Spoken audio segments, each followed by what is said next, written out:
Hi everyone, let's see how you can fix the SPUpDateServer.exe system error in Windows 11. To get started, simply search for Task Manager and open it.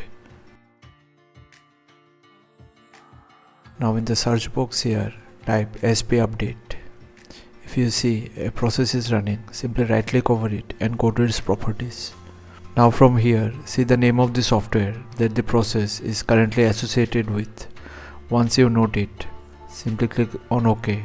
Right click over the running service and end the task. Now close the task manager window. Now open your browser and search for Revo uninstaller and download the free version of the tool and install it. Once you install, simply open it.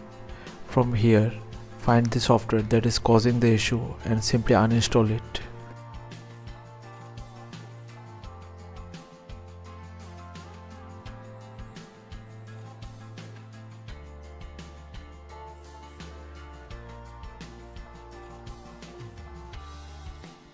Now these are the leftover files that Windows normal uninstallation cannot find and delete.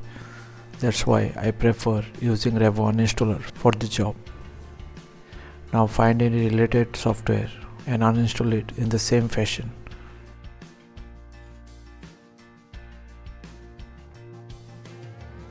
Once done, restart your computer. After restart, search for command prompt. Right click over it and run it as administrator.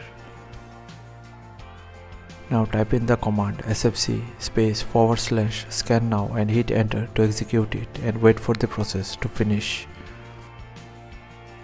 Once finished, type in the dsm command of restore health.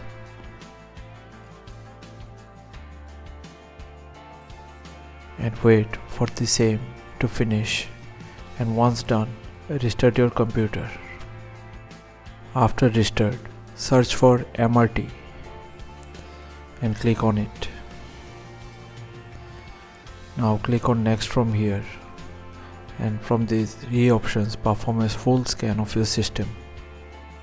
Once the scanning process is complete, reinstall the software that you uninstalled in the previous step and see if this fixes the issue or not. So thanks for watching. Please feel free to subscribe and support the channel if you found the content helpful. Thank you.